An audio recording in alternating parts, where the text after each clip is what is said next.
start. Gave it to Dalhouse, spinning move, Ackland! Almost. Dalhouse. Ackland back-to-back perhaps. Gary! Here's Puopolo. Fires a goal and fires it through the middle. Hoppy's got two. To Selwood. To Ackland. A bounce. He runs to 50. Ackland. A long ball. Straight ball. Cats in good shape.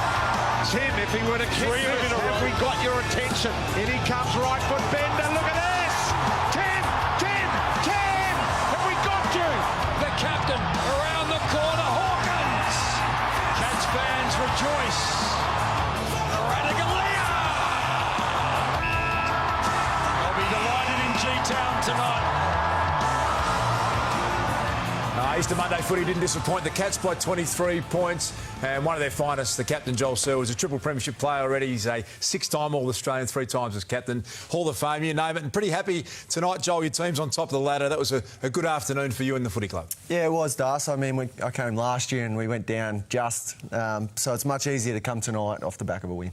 What was the most pleasing thing about today? You were challenged, and what I love that Chris Scott is doing, he's not going to his old boys, you're an old boy now, he's throwing the young guys into the middle of the ground at crucial stages of games. Yeah, that's it. I mean, we've got to learn, you know, we have to be different to what we've been before because teams had worked this out and we couldn't get it done when it was needed. So we're training these boys up to do the right thing, but the probably best thing today was probably the first 10, 15 minutes of the third quarter, where we sort of were able to sort of hold on, kick a couple of goals ourselves and be hard to score against. Hey, Joel, a lot of talk about Gary Abley. Had 3 goals. I thought he was fantastic, but being roundly booed at the MCG. Did you notice out on the ground? And what are your thoughts on a great like Gaz copying that?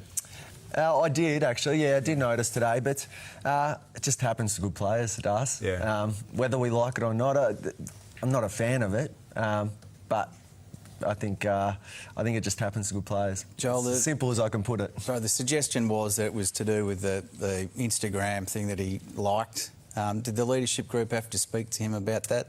No, we didn't. You know, Gaz has his own beliefs within religion, and he came out late in the week and said it was purely that he respects Israel's decision and how strong he is about religion.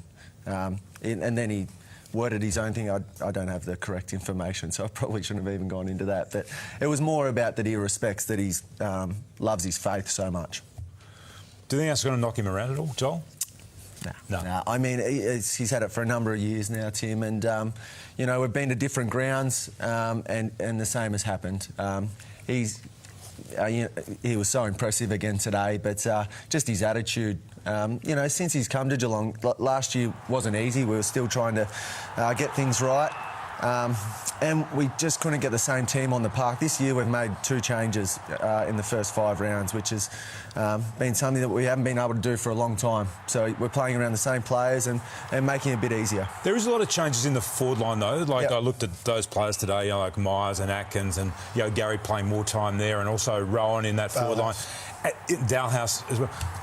At ground level, you talked about the third term. It looked as dangerous as I've seen a Geelong forward line in a long time. Yeah, which is good, and they've been working on it. But what we see now is only hopefully a little bit of what we'll see later on in the year too. You know, Nakai Cockatoo's going to fight for his spot at some time. And, you know, these boys are just going to keep getting better too. Grind's got a lot of improvement left in him. Sam Menegola plays a bit down there, Brandon Parfitt.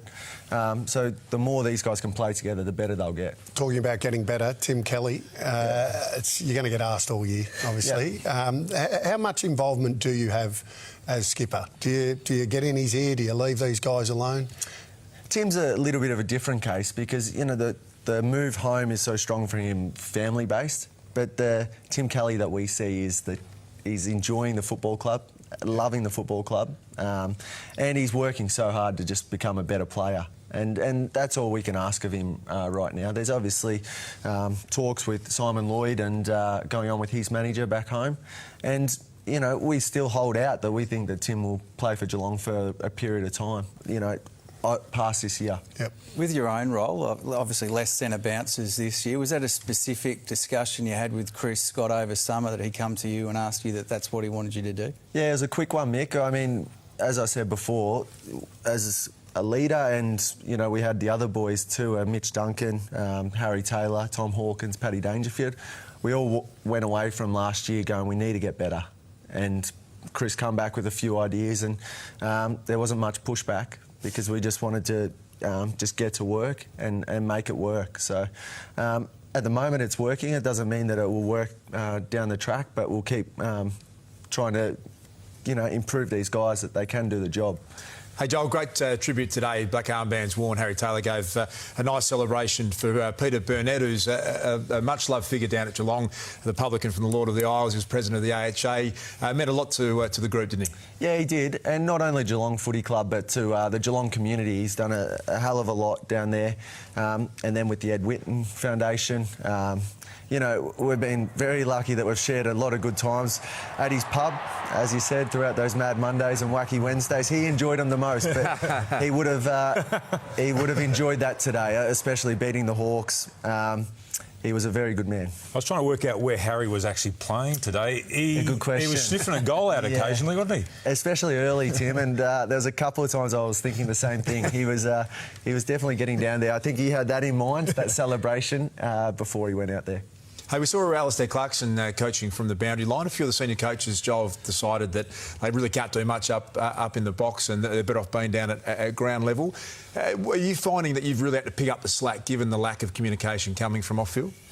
What you do find is you talk on the phone a little bit more with the coach, because you're taking messages back onto the ground. Whether you can spread them is a different thing. Sometimes the game is so congested that you can actually spread whether it's a time thing left on the clock or whether you need to move someone to a different position. But it's hard, but you've got to get on with it, because if you don't get on with it, then you'll get left behind. Joel, concussion's a massive problem for the game. I think we've had 7 or 8 players retire recently because they can't go on because of head knocks.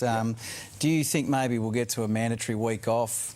Do you have concerns about some of your own head knocks that you've received? I think that's what most clubs are taking now, that week off, just whether the individual needs it or not. It's up to the club and the doctors. But the one thing that I will say, Mick, is that the players see the doctors every single day nearly. Most clubs have got 2 doctors, and they're not going to put a player's health at risk by putting them out on a footy field or training them early or doing anything, if they have a headache or they're dizzy or anything like that. We're in the best hands. It doesn't matter what club you're at. We'll continue to...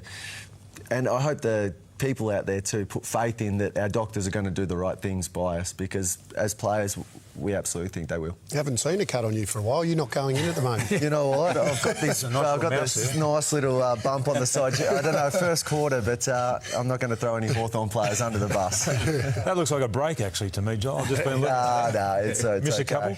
Yeah, I think it needs probably a couple of kisses from the fiancé tonight. I'll be right. Hey, Joel, we keep hearing mental health is maybe one of the greatest challenges faced in the game at the moment. There's a number of inquiries going on. You're seeing 17, 18-year-olds coming into the game. It feels like there's more pressure and more stress. Do you think that's a fair summation of where it's at the moment? Yeah, I mean, it's hard, Dus. I mean, the one thing as a leadership group that we always put it down to, and what we can control, is making the place fun. To come into work, to enjoy the place, but also to go out game day, because that's where blokes find the most pressure. Whether we had a player spewing in the toilets before the game just because he's so anxious about going out and playing on Easter Monday, but it's a regular thing. So trying to make the game as simple to them and make them feel really comfortable throughout the week, and just so that you've got confidence in them. And then around that, we've got to leave it to sports science and our psychiatrists and stuff like that we're going to get looked after, and we're going to keep working on it too, because there's no perfect method to it. Have you got a reason why kids can come in and debut and be so dominant from the start? We do. We train them hard, Dus. I mean, Duck. We do train them hard, and we want them to play their style. So what they were playing in under-18s, we want them just to go out and do it. and then we'll make it work around him. So giving a guy like Graham Myers, who has enjoyed his first 5 games, but he was actually really important over in Adelaide, and then backed it up the next week. That hitting the scoreboard, and that's what he does best. So just continue to have shots and have a crack at it. Not to retire you off, Joel, but have you given much thought to post-career? Do you want to go into coaching? I'm looking a bit slow in my wings. They've been moved to the wing, so I'm starting to think that it's getting closer. But yeah, I do. I mean, I love the football industry. I do enjoy seeing that week to week, working towards a goal and having a crack at taking on a team each week. And right now it's more important than ever, I reckon. You were speaking about North Melbourne before. Don't look 5-6 weeks in front, because, just like us, next week is so important. We're taking on reigning premiers, and, we'll enjoy tomorrow, and then we'll set up for them all week. And, the game's hard. And they'll turn their form around, and we just hope it's not against us. Now, you're good mates with Jaron Geary. Are you across what happened to him with his operation? Yeah, I have been in contact with him, and, people have been talking about it. It's a big injury. And he sent us a couple of pictures through that I can't pass on, but he'll miss a period of time. But what it does show, that I think it happened in the second quarter or third quarter. He was brilliant. Yeah, and just slogged it out. I saw a picture of him after the game walking back down the race, and it looked like he was no fuss, but he said that he was in the most pain that he's ever been in, and he's a kid. He's one of 6, so he's been brought up tough, and really proud that he can hang in there. And people don't understand how important that is, that he stays on the ground these days.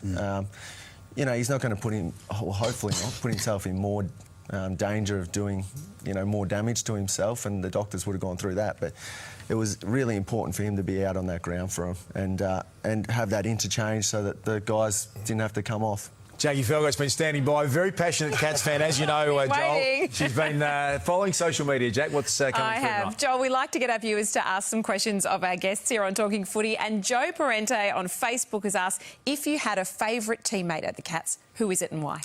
Well, Jack, it was probably Gary Rowan towards the end of the first quarter today. He had a pretty amazing 40 seconds where he was able to hit the scoreboard. Tom Hawkins is the one that comes to mind. Played a lot of footy with him, got drafted at the same time as him. OK, and Sam Savis has asked, what's it going to take for the Cats to win the premiership this year? And who's your nomination for the Rising Star? Who's going to win? What's it going to take? I mean, it's going to take just showing up each week. Playing a brand of footy. We're going to keep getting better off the back of playing footy together. So enjoy doing that and have fun whilst we're doing it. Rising Star, I've seen a couple of kids, I think it'll either go to Adelaide, to Port Adelaide player, or it might just go down the road here to a Carlton player. Yes. Who they've both been playing really well. We've got a couple of kids coming through too, though, Jack, so watch out for them. I will, thank you. Hey, Joel, we really appreciate you. Straight after the game, it's a big effort to